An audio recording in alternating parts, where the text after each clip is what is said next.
Hi అండి. ఈరోజు science and టెక్నాలజీలో భాగంగా ఓషియన్ ఎసిడిఫికేషన్ చూద్దాం. ఈ యొక్క ఓషియన్ ఎసిడిఫికేషన్ అనేటటువంటిది మనకి ఇంపార్టెంట్ కాన్సెప్ట్. ఇందులో నుంచి కూడా 1 నుంచి 2 బిట్లు అనేటటువంటి మనకి రావడానికైతే అవకాశం ఉంటుందన్నమాట. కాబట్టి ఈ ఓషియన్ ఎసిడిఫికేషన్ కూడా ఇంపార్టెంట్. ఇందులో మనకు ముఖ్యంగా చూసుకుంటే అసలు ఎలా ఏర్పడుతుంది ఈ ఓషియన్ అనేటటువంటిది, ఈ ఓషియన్ ఎసిడిఫికేషన్ ఎలా జరుగుతుంది అది మనకి ఇంపార్టెంట్.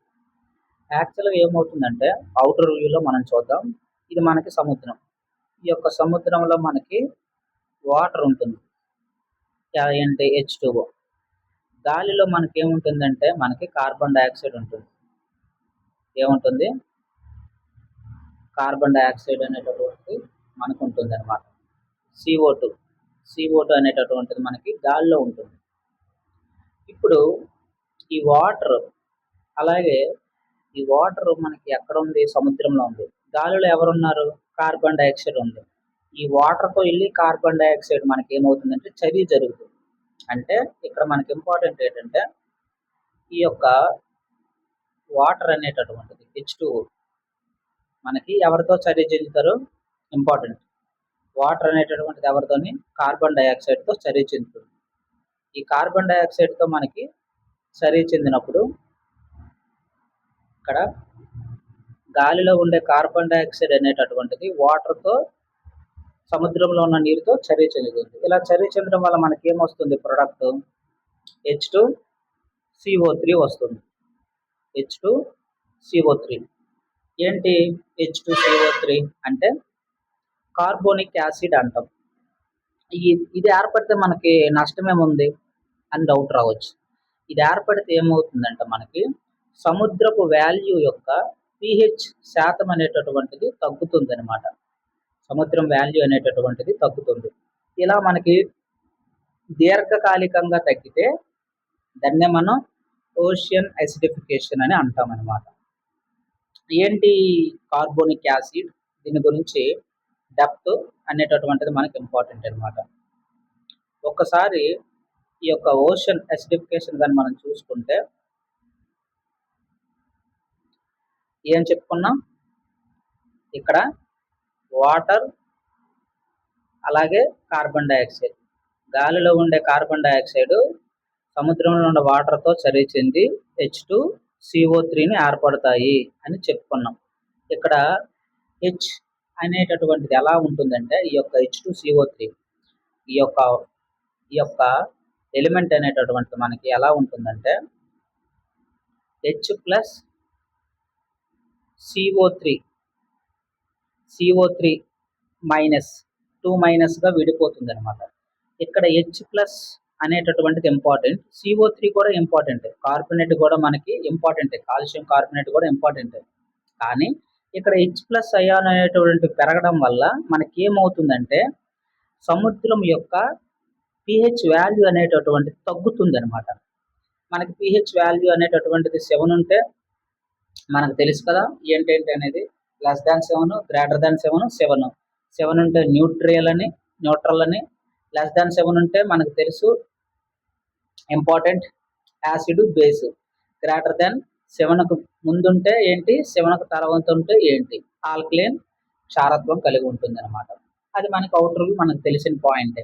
అయితే ఇక్కడ సముద్రం యొక్క pH వాల్యూ తగ్గడానికి ఎవరు ప్రముఖ కారణం అంటే H ప్లస్ అయాన్స్ కారణం అనమాట. ఇవి పెరగడం వల్ల ఏమవుతుందంటే మనకి సముద్రం యొక్క గాఢత పెరిగిపోతుంది, ఆమ్ల శాతం పెరిగిపోతుంది. ఆమ్ల శాతం పెరిగిపోతుందంటే అర్థం ఏమిటి? దాని యొక్క క్షారత్వం తగ్గుతుంది అని అర్థం. అది మనం గుర్తుంచుకోవాలి. అయితే ఇంతకుముందు మనకు ఎలా ఉండిద్దంటే యాక్చువల్గా అయితే 8.2, 8.1 అలా ఉండేది అనమాట ఇండస్ట్రియలైజేషన్ జరగకముందు. ఆ తర్వాత ఏమైందంటే 8 పాయింట్స్కి ఇలా వస్తుంది అనమాట. అంటే దాని అర్థం ఏంటి? దీని యొక్క క్షార స్థితి తగ్గింది. యాక్చువల్గా ఇది మనకి కొంచెం క్షార స్వభావం కలిగి ఉంటుంది ఈ యొక్క pH వాల్యూ అనేటటువంటి. ఎందుకంటే మనం చెప్పుకున్నాం ఇంతకుముందు క్లాస్లో కూడా దేని దేని పిహెచ్ వాల్యూ ఎంతెంత ఉంటుంది, నార్మల్ పిహెచ్ వాల్యూ ఎంత ఉంది, ఓషన్ వాటర్ పిహెచ్ వాల్యూ ఎంత ఉంటుంది అని చెప్పుకున్నాం. లెస్ దాన్ 5.6 ఉంటే ఏమవుతుంది ఆమ్లత్వము, అలాగే గ్రేటర్ దాన్ మనకి 8 గాని ఉంటే క్షారత్వం అని చెప్పుకున్నాం. ఇవన్నీ కూడా ఇంతకు ముందు క్లాస్లో చూడండి ఎవరైనా ఫస్ట్ టైం చూసినట్లయితే. అయితే ఇక్కడ మనం చూసుకుంటే ఇంతకు ముందు దాంతో పోల్చుకుంటే పారిశ్రామికీకరణ జరగక ముందు ఒకలా ఉంది, పారిశ్రామికీకరణ జరిగిన తర్వాత 8కి వచ్చింది. అంటే దీన్ని బట్టి మనకి ఏమర్థమైంది, ఆమ్ల శాతం పెరిగింది, క్షారత్వం తగ్గింది. 8.2 ఉన్నది 8కి వచ్చిందంటే దాని అర్థం ఏంటి, దాని యొక్క ఒరిజినల్ వాల్యూ తగ్గింది అంటే క్షారత్వం తగ్గిందని. ఎవరు పెరిగిపోయారు, ఈ ఆమ్లత్వం పెరిగింది. ఆమ్లత్వం అంటే ఏంటి, ఎసిడిఫికేషన్, అంటే ఓషన్ యొక్క ఎసిడిఫికేషన్ పెరిగింది అని అర్థం చేసుకోవాలన్నమాట. అయితే ఇక్కడ మనకి 2 కాంపోనెంట్స్ గురించి మనం చెప్పాం. ఏంటేంటి, ఇక్కడ 2 కాంపోనెంట్స్, ఇక్కడ 2 కాంపోనెంట్స్ గురించి చెప్పాం. ఈ యొక్క H2CO3 అనేది కార్బోనిక్ యాసిడ్ ఎలా, ఇది వీక్ యాసిడ్ యాక్చువల్గా మనకి కార్బోనిక్ అనేటటువంటి ఇది వీక్ యాసిడ్. అందుకే ఇది వీక్ యాసిడ్ అంటే అర్థం ఏంటి, విడిపోతుంది వేగంగా. దీని యొక్క స్వభావం ఎలాగా ఉంటుందంటే చాలా వీక్ అనమాట, వీక్. అందుకే ఇది వీక్ కాబట్టి విడిపోతుంది అనమాట. అంటే ఎలా విడిపోతుంది, ఈ యొక్క H2CO3 అనేది H+ అయాన్లుగా, అలాగే CO3 2- కార్బోనేట్గా విడిపోతుంది అనమాట. యాక్చువల్గా మనకి సముద్రంలో ఈ కార్బోనేట్ ఉండాలి. ఎందుకు, మనకెలాగైతే ఈ యొక్క కార్బోనేట్ అనేటటువంటిది అవసరమో, మనకి కర్బన పదార్థం ఉండాలి కదా, ఎందుకు, మన యొక్క శరీర నిర్మాణానికి. అలాగే సముద్ర జీవుల యొక్క శరీర నిర్మాణం కూడా ఇది ఉపయోగపడుతుంది అనమాట. ఈ కార్బోనేట్ ఏమవుతుంది, తగ్గిపోతుంది, వీక్ అయిపోయి. అందువల్ల సముద్ర జీవుల పైన ఏమవుతుంది, ఎఫెక్ట్ ఉంటుంది. అవి ఏవైనా అవ్వచ్చు, ప్లాంక్టన్స్ అవ్వచ్చు, కోరల్ రీఫ్స్ మీద బతికేటటువంటి జీవరాశులు అవ్వచ్చు, ఇవన్నీ దెబ్బతింటాయి. ఇది అవుటర్ వ్యూ. ఇప్పుడు మనకు అర్థమైంది ఎవరి వల్ల, కార్బన్ డైఆక్సైడ్ వల్ల మనకి ఆక్సిజన్, కార్బన్ డైఆక్సైడ్ నీటిలో ఉండే వాటర్తో చర్య చెందడం వల్ల ఓషన్ వాటర్తోని మనకి H2CO3 ఏర్పడుతుందని తెలుసుకున్నాము. ఈ H+ అయాన్లు పెరగడం వల్ల మనకి ఒసిడిఫికేషన్ ఆమ్ల శాతం అనేటటువంటి పెరుగుతుంది. ఎందులో, సముద్రంలో. అందుకే దాన్ని సముద్ర ఆమ్లీకరణ లేదా ఓషన్ ఎసిడిఫికేషన్ అని అంటాం. గుర్తుంచుకున్నాం కదా. చూడండి 1 లైన్ ఆన్సర్. గాలిలో ఉండేటటువంటి కార్బన్ డైఆక్సైడ్ ఏమవుతుంది, మనకి ఈ యొక్క సముద్రాలు గ్రహించుకుంటాయి. ఇది మనకి సముద్రం. గాలిలో ఉండే కార్బన్ డైఆక్సైడ్ని సముద్రాలు గ్రహించుకోవడం వల్ల ఏమవుతుంది, కార్బోనిక్ యాసిడ్ అనేటటువంటిది విడిపోయి ఏమవుతుంది, దాని యొక్క సముద్రం యొక్క pH వాల్యూ తగ్గిపోతుంది. సముద్రం వాల్యూ, ఆ pH వాల్యూ తగ్గిపోతుందంటే అర్థం ఏంటి, సముద్రం వాల్యూ ఎంత, pH వాల్యూ 8.2, ఇది 8.1 వచ్చింది అంటే దాని అర్థం ఏంటి, దాని pH వాల్యూ తగ్గిపోయింది అంటే దాని క్షారత్వం తగ్గిపోయింది. అంటే ఎవరు పెరిగారు, ఆమ్లత్వం పెరిగింది. అదే మనకి ఓషన్ ఎసిడిఫికేషన్. 1 లైన్ ఆన్సర్లో ఎంత సింపుల్గా ఉందో చూడండి. అది అసలైన ఆన్సర్. దీన్ని పట్టుకొని మనం ఈ యొక్క చాప్టర్ అంతా చెప్పాలి. అసలు కార్బన్ డైఆక్సైడ్ సముద్రంకి వెళ్తే ఏమవుతుంది చెప్పుకున్నాం కదా. కార్బన్ డైఆక్సైడ్ అనేటటువంటి సముద్రంలోకి వెళ్తే, వాటర్తో వెళ్తే ఏం ఏర్పరుస్తుంది అన్నాం, కార్బోనేట్ని ఏర్పడుతుందని చెప్పుకున్నాం. ఈ యొక్క కార్బోనిక్ యాసిడ్ అనేటటువంటిది విడిపోతుంది. ఎలా, H+గా, అలాగే HCO3- ఏర్పడుతుంది అనమాట. ఇక్కడ H+ అయాన్స్ అనేటటువంటి పెరుగుతాయి విపరీతంగా. అందువల్ల దాని యొక్క సముద్రం యొక్క pH వాల్యూ తగ్గుతుంది. ఇది గుర్తుంచుకోవాలి. దీని మీద బిట్ అడుగుతాడు.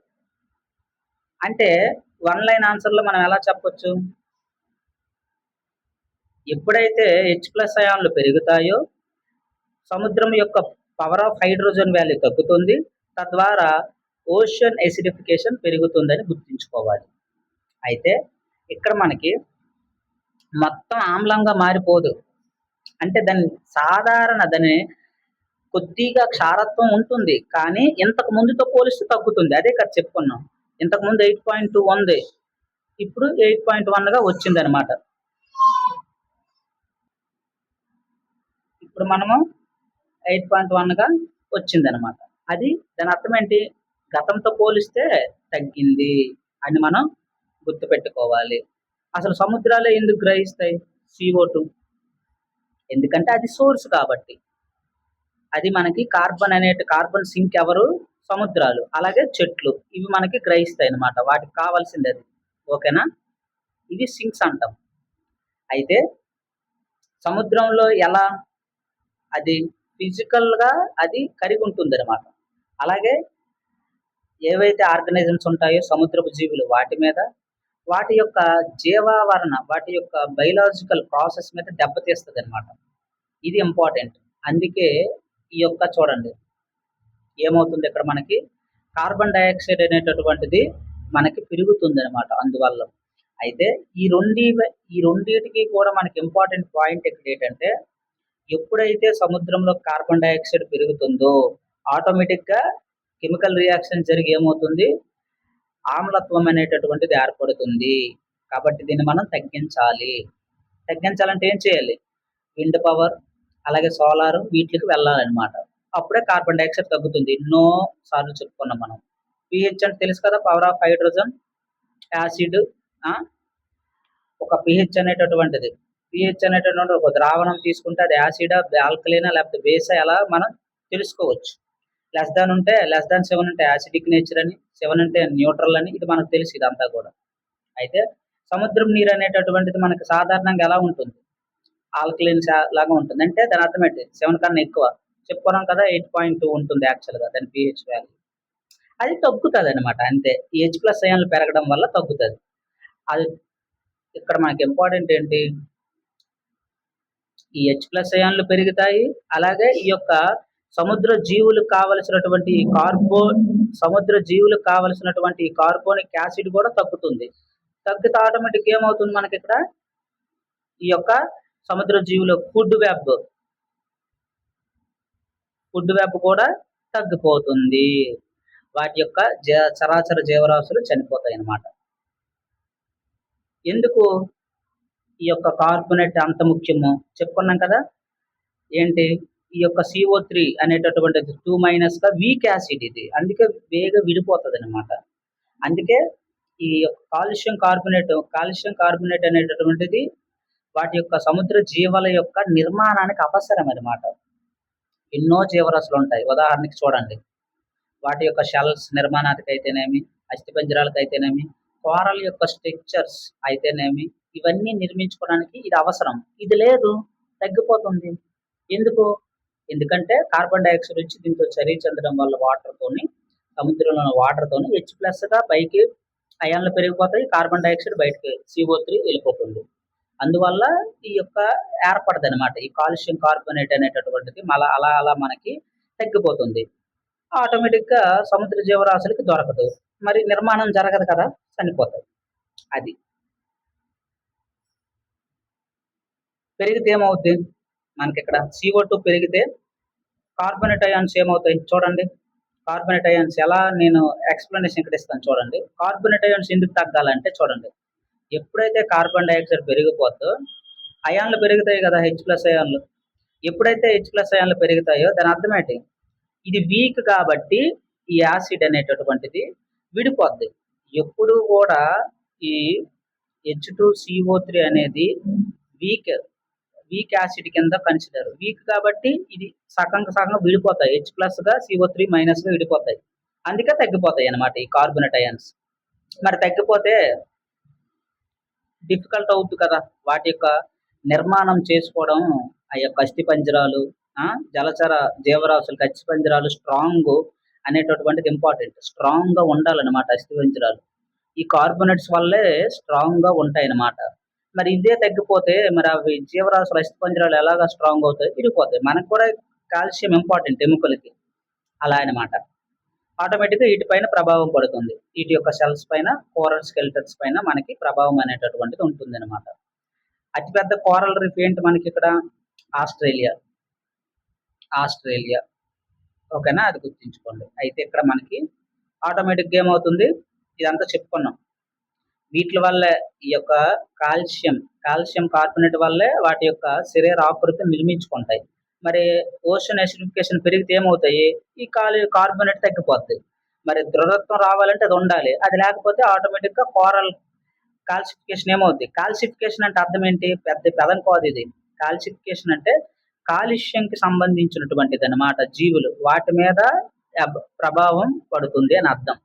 అది కాల్సిఫికేషన్ జరగదనమాట. శరీర నిర్మాణం జరగదు. అది ఇంపార్టెంట్. మరి ఆటోమేటిక్‌గా సామర్థ్యం దెబ్బతింటాయి కదా! వీక్‌గా అయిపోతాయి. గ్రోత్ ఉండదు. ఆ కోరల్స్ అనేటటువంటివి జీవరాశులు గ్రోత్ ఉండదు. అది మనకి ఇక్కడ ఇంపార్టెంట్. అలాగే క్లోరల్ బ్లీచింగు, ఓషన్ అసిడిఫికేషన్ అంటే 2 సమానం కాదు. ఓషన్ అసిడిఫికేషన్ అంటే అర్థం ఏం చెప్పుకున్నాము? గ్రాడ్యుయల్‌గా దీర్ఘకాలికంగా తగ్గడమనమాట. ఇక్కడ మనకి పీహెచ్ అయాన్స్ అనేటటువంటివి పెరగడం వల్ల H+ అయాన్లు పెరగడం వల్ల మనకి గాఢత వస్తుందనమాట. ఆమ్లత్వం అనేటటువంటిది వస్తుంది. క్షారత్వం కోల్పోతుంది. ఇది మనకి అసిడిఫికేషన్. బ్లీచింగ్ అంటే అది కాదు. ఇది వేడి వల్ల అనమాట. మెరైన్ హీట్ వల్ల మనకి ఈ యొక్క ఏమంటాం ఆల్గే అనేటటువంటివి సింబాలిక్‌గా బయటికెళ్ళిపోతాయనమాట. అది వేరు. 2 కన్‌ఫ్యూజ్ అవ్వకండి. చెప్పుకున్నాం కదా! ఓషన్ అసిడిఫికేషన్ అంటే కార్బన్ డయాక్సైడ్ అనేటువంటిది ఎప్పుడైతే మనకు పెరుగుతుందో మనకు ఆటోమేటిక్‌గా కార్బోనేట్ వాల్యూ అవైలబిలిటీ తగ్గిపోతుందని ఇంతవరకు ఇదే చెప్పుకున్నాం. ఇవన్నిటికి ఇంపార్టెంట్. ఎవరు సముద్ర జీవులు అంటే అన్నీ ఉపయోగించాయి. కార్బోనేట్‌ని ఉపయోగించుకొని అన్నీ డెవలప్ చేసుకుంటాయి జీవరాశులు. అవన్నీ ఇవి. ఓకేనా? ఇవన్నీ కూడా వాటి యొక్క స్ట్రక్చర్స్‌ని ఏర్పరుచుకుంటాయి. అవే కాదు మనమును. కాబట్టి ఇవన్నీ ఇంపార్టెంట్. కాబట్టి ఆటోమేటిక్‌గా సెల్ ఫార్మేషన్ డిఫికల్ట్ అవుతది కదా! నిర్మించుకోవడం కష్టమవుతది. ఇదిగోండి ఒక్కొక్క ఎగ్జాంపుల్ చూడండి ఇక్కడ. ఫస్ట్‌దేంటి? ఓస్టర్. ఓస్టర్ అంటే ఇలా ఉంటుందన్నమాట చూడండి. ఓకేనా? ఈ ఓస్టర్ సెల్‌కి కావాల్సినటువంటి కాల్షియం ప్లస్ కార్బోనేట్ అవసరం.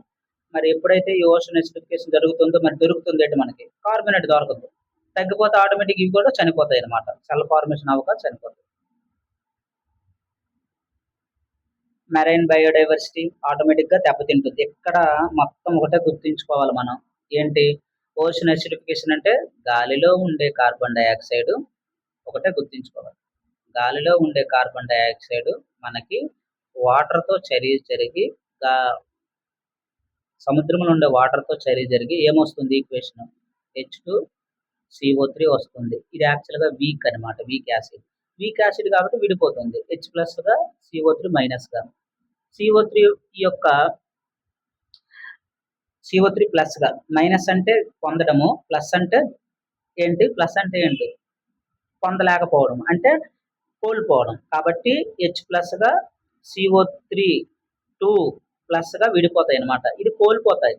ఇది పెరిగిపోతుంది. ఆటోమేటిక్‌గా ఏమవుతుంది మనకి? అయాన్స్ పెరగడం వల్ల H+ అయాన్స్ పెరగడం వల్ల ఓషన్ అసిడిఫికేషన్ పెరిగిపోయి కార్బోనేట్, కాల్షియం కార్బోనేట్ శాతం అనేటటువంటిది తగ్గిపోతుంది. తద్వారా ఈ మెరైన్ డైవర్సిటీ, బయోడైవర్సిటీ, జీవ వైవిధ్యం మీద అంతా ప్రభావపడుతుంది. ఎందుకు? ఎప్పుడైతే ఈ యొక్క ఫుడ్ వెబ్ కూడా దెబ్బతింటుంది. చూడండి ఎగ్జాంపుల్ ప్లాంక్టన్. ప్లాంక్టన్స్ ఉంటాయి కదా! అవి ఎవరికి ఆహారము? చిన్న చేపలకు ఆహారం. మరి చిన్న చేపలు ఏంటి? చేపల పాపులేషన్‌పై ప్రభావం పడుతుంది. ఆటోమేటిక్‌గా ఏమవుతుంది? ఫుడ్ వెబ్ డిస్టర్బెన్స్ అవుతుంది. ఎందుకు? అసలైందే లేనప్పుడు, ఈ ప్లాంక్టన్సే లేనప్పుడు మరి ఈట్లికి చిన్న చేపలకు ఆహారం ఎలా దొరుకుతాయి? ప్లాంక్టన్స్ ఆటోమేటిక్‌గా ఈ యొక్క సెల్ స్ట్రక్చర్ మరి నిర్మించుకోలేవు కదా! ఆటోమేటిక్‌గా ఏమవుతాయి? అవి తగ్గిపోతాయి. అవి తగ్గిపోతే చిన్న చేపలకు ఆహారం ఇవి తినలేవు కదా! ఇవి లేనప్పుడు మరి ఇవి ఏటి తింటాయి? మరి ఉండదు. మరి పాపులేషన్ తగ్గిపోద్ది కదా! అది. మొత్తం దెబ్బతింటది. కోరల్ రీఫ్ ఎకోసిస్టమ్ మొత్తం దెబ్బతింటదనమాట. మరి ఉండదు. మరి ఇంకేం ఉండవు. చూడండి. మొత్తం హాబిటేటే దెబ్బతింటుంది. అందుకే ఓషన్ అసిడిఫికేషన్ చూడండి. కోరల్ కాల్సిఫికేషన్ ఉండదు. అంటే ఎముకలు దృఢత్వంగా ఉండడానికి మనకెలాగో అలాగే అవి కూడా అస్థిపంజరాలని నిర్మించుకోవడానికి ఈ కోరల్ కాల్సిఫికేషన్ అంటాం దాన్ని. అది ఉండదు. కాల్సిఫికేషన్ CO3 ఈ యొక్క 2+ లేనప్పుడు మరేం చేస్తాయి? ఆటోమేటిక్‌గా హెల్త్ డిస్టర్బ్ అవుతుంది. వాటి యొక్క వైవిధ్యం, వాటి యొక్క హాబిటెంట్ మీద ప్రభావం చూపుతుంది. ఇవన్నీ డిస్కస్ చేసాం. ప్రతిదీ కూడా మనం గ్లోబల్ వార్మింగ్‌తో కంపారిజన్ చేస్తున్నాం. గుర్తుందో లేదో గత 5 సెషన్‌లు కూడా గ్లోబల్ వార్మింగ్‌తో కంపారిజన్ చేస్తున్నాం. ప్రతిదీను ఓజోన్ డిప్లీషన్ అయితేనేమి, అలాగే ఆమ్ల వర్షాలైతేనేమి, అలాగే ఇప్పుడు ఓషన్ అసిడిఫికేషన్. చూడండి ప్రధాన కారణం దీనికేంటి? గ్లోబల్ వార్మింగ్‌కి గ్రీన్ హౌస్ గ్యాసెసే కదా! దీనివల్ల ఏమవుతుంది, భూమి వాతావరణం పెరుగుతుంది అనమాట, భూ ఉపరితలం ఉష్ణోగ్రత పెరుగుతుంది. మరి ఇది కార్బన్ డైఆక్సైడ్ సముద్రాల్లో ఎక్కువగా కరగడం వల్ల మనకేంటి ఓషన్ అనేటటువంటి ఎసిడిఫికేషన్ జరుగుతుంది. మీకు ఇంతకు ముందే చెప్పాను, ఎప్పుడు కూడా మనకి వాటర్లో మనకి అన్ని వాయువులు కరిగి ఉంటాయి. అందులో మనకి ఆక్సిజన్ అనేటటువంటిది కొంత కరిగి ఉంటుంది. ఇది కరిగి ఉండడం వల్ల చేపలు ఈ యొక్క ఆక్సిజన్ అనేటటువంటి తీసుకొని బతుకుతాయి. అలాగే కార్బన్ డైఆక్సైడ్ ఇప్పుడు వచ్చి కొత్తగా చేరింది, అది ఇంపార్టెంట్. ప్రధానంగా ఏం మార్పు వస్తుంది, టెంపరేచర్ ఇక్కడ పెరుగుతుంది. ఇక్కడ ఏం మార్పు వస్తుంది, ఇందులో ఓషన్ అసిడిఫికేషన్ లో పవర్ ఆఫ్ హైడ్రోజన్ వాల్యూ తగ్గిపోతుంది. ఎందువల్ల, H+ అయాన్స్ పెరగడం వల్ల. ప్రధాన ప్రభావం ఏంటి, ఇవి వస్తాయి. ఇక్కడేంటి, ఇవి దెబ్బతింటాయి. కోరల్స్ క్లాసిఫికేషన్ ప్రాబ్లమ్స్ ఫేస్ చేస్తాయి అనమాట. ఇక్కడ మొత్తం ఈ యొక్క మెరైన్ సిస్టమే దెబ్బతింటుంది. ఇక్కడ మెరైన్ కాదు, భూమి పైన భూమి కింద అన్ని దెబ్బతింటాయి. భూమే లేకపోతే ఇంక మెరైన్ ఏముంటాయి. అలా మెయిన్ ఏంటి సంబంధం ఏంటి, అన్నిటికీ కార్బన్ డైఆక్సైడే. ఇక్కడ కార్బన్ డైఆక్సైడే, ఇక్కడ కార్బన్ డైఆక్సైడే, ఇక్కడ గ్రహించడం వల్ల అనమాట. అయితే ఈ యొక్క ఒకే CO2 రెండు ప్రధాన కారణం, అంతే కదా, రెండు ప్రభావాలు ఇక్కడ ప్రభావం చెందుతున్నాయి. ఒకటి ఓషన్ ఎసిడిఫికేషన్ జరుగుతుంది, అలాగే మనకి గ్లోబల్ వార్మింగ్ జరుగుతుంది. ఈ రెండు తగ్గించుకోగలనమాట. అందుకే అట్మాస్ఫియర్ లో జరిగితే వార్మింగ్, గ్లోబల్ వార్మింగ్, సముద్రంలో జరిగితే అసిడిఫికేషన్. చాలా బాగుంది. ఈ రెండు ఒకటి కాదు, చూడండి ప్రతిదీ కాన్సెప్ట్ లింకప్ చేసి చెప్తాను. యాసిడ్ రైన్స్, ఓషన్ అసిడిఫికేషన్ ఒకటి కాదు. యాసిడ్ అది అక్కడ చెప్పుకున్నాం ఆల్రెడీ, ఒకసారి వెరిఫై చేయండి. ఎందుకు యాసిడ్ రైన్స్ అనేటటువంటివి ఏంటి, ఈ రెండు వాయువులు ప్రధానంగా మనకి sulphur dioxide, nitrogen oxide, nitrous oxide, వీటికి సంబంధించినవన్నీ కూడా మనకి వాతావరణంలో కెమికల్ రియాక్షన్ జరిగి అవి ఏమవుతాయి, వాతావరణంలో వర్షంతో కలిసి పడిపోతాయి. భూమి మీదకి వస్తే అది ఏమవుతాం, యాసిడ్ రైన్స్ అంట. ఇవైతే ఏంటి, CO2 గ్రహించడం వల్ల వస్తుంది అనమాట. దాని యొక్క pH వాల్యూ తగ్గిపోతుంది. అది ఇంపార్టెంట్. యాసిడ్ రైన్ కి ఇక్కడ కంపారిజన్ ఇచ్చాను, ఒకసారి చూడండి. రైన్ వాటర్ ఎసిడిటీ ఇక్కడ సీ వాటర్ చేంజ్ అవుతుంది. ఇక్కడ మొత్తం సాయిల్ కానీ లేక్ కానీ ఎక్కడెక్కడ ఆమ్ల వర్షాలు పడితే అక్కడక్కడ ప్రభావం. ఇక్కడ ఓన్లీ సముద్రం ఆర్గానిజమ్స్ మీద ప్రభావం. ఇక్కడ ఇవన్నీ గుర్తించుకోండి. జస్ట్ ప్రతి కాన్సెప్ట్ చాలా దీని మీద ఇచ్చామన్నమాట. ఫిషరీస్ ఇప్పుడే చెప్పుకున్నాం కదా, ఆటోమేటిక్ గా సెల్ ఫార్మింగ్ అనే ప్లాంక్టన్స్ తగ్గిపోతాయి. అప్పుడు చేపలకు ఆహారం ఉండదు, ఫిష్ పాపులేషన్ తగ్గిపోతుంది చెప్పుకున్నాం. ఎక్కడ ఎక్కువ జరుగుతుంది మనకి, పోలార్స్, అప్వెల్లింగ్ రీజియన్స్. అప్వెల్లింగ్ రీజియన్స్ అంటే ఏంటి, ఫర్ ఎగ్జాంపుల్ ఇది మనకి మన భారతదేశం, ఓకేనా. కోస్టల్ ఏరియా అంటే ఇదంతా కోస్టల్ సంబంధించింది అనమాట, ఓకేనా. పోలార్ రీజియన్స్ అంటే ఇది మనకి భూమి, ఇక్కడ సౌత్ నార్త్ అనమాట. మరి అప్వెల్లింగ్ రీజియన్ అంటే ఏంటి అంటే, ఫర్ ఎగ్జాంపుల్ మనకి ఇది సౌత్ ఇలా ఉండదు అనుకోండి, ఎలా ఉంటుంది మనకి, ఇలా ఉంటది. ఇది సౌత్ అమెరికా. ఇక్కడ మనకి భూమి, ఇది భూమధ్య రేఖ. భూమి బాగా వేడెక్కడం వల్ల ఇక్కడ వాటర్, సముద్రంలో వాటర్ ఏమవుతుందంటే పైకి వెళ్తుంది, ఆవిరి పైకి వెళ్తుంది. కింద వాటర్ ఏమొస్తుంది, కింద వాటర్ సముద్రంలో కింద వాటర్ పైకి వస్తుంది. దీన్ని అప్వెల్లింగ్ అంటాం. ఈ రీజియన్స్ ఎక్కువ ఇక్కడ జరుగుతాయి అన్నమాట. అయితే కోల్డ్గా ఉంటే పెద్దగా మనకి ఇక్కడ చూడండి, కోల్డ్ ఎక్కువ ఉందనుకో కార్బన్ డైఆక్సైడ్ అక్కడ ఎక్కువ స్టోరేజ్ అయి ఉంటుంది అనమాట. అందుకే ప్రభావం ఇక్కడ చూడండి, ఓకేనా. పోలార్ రీజియన్స్ దగ్గర కోల్డ్గా ఉంటుంది అంటే అక్కడ కార్బన్ డైఆక్సైడ్ ఉంటుంది. అప్వెల్లింగ్ రీజియన్ అక్కడ కూడా కార్బన్ డైఆక్సైడ్ ఉంటుంది. ఎందుకు, చల్లగా ఉంటే అక్కడ కార్బన్ డైఆక్సైడ్ ఉంటుంది కాబట్టి. కోస్టల్ రీజియన్స్ మనకు కూడా కోస్టల్ రీజియన్స్ కదా, ఇక్కడ కూడా ఉంటుంది అనమాట. డిఫరెన్స్ అది. అలాగే ఇక్కడ మనం చూడండి, భారతదేశానికి చాలా కోస్టల్ లైన్ ఉంది మనకు తెలుసు. ఇవన్నీ దెబ్బతింటాయి. కోరల్ లివింగ్ మొత్తం, మ్యారైన్ డైవర్సిటీ అయితేనేమి, మెరైన్ డైవర్సిటీ, ఫిషరీస్ మొత్తం, ఈకోసిస్టమ్ మొత్తం దెబ్బతింటుంది. ఒకటి కాదు, రెండు కాదు. అలాగే ఇంపార్టెంట్ కోరల్స్ చూడండి మనవి. అతిపెద్ద చెప్పాం కదా ఆస్ట్రేలియాని, అది గుర్తుంచుకోండి. ఇక్కడ గల్ఫ్ ఆఫ్ మన్నార్ ఒకటి, కచ్ ఒకటి, లక్షద్వీప్ ఒకటి, అండమాన్ నికోబార్. ఇక్కడ చూసారా, ఇలాంటి కోరల్ ఈకో సిస్టమ్స్ అనేటటువంటి మనకి లక్షద్వీప్, అండమాన్ నికోబార్ ఐలాండ్, ఇక్కడ ఐలాండ్స్ నుంచి ఉన్నాయి.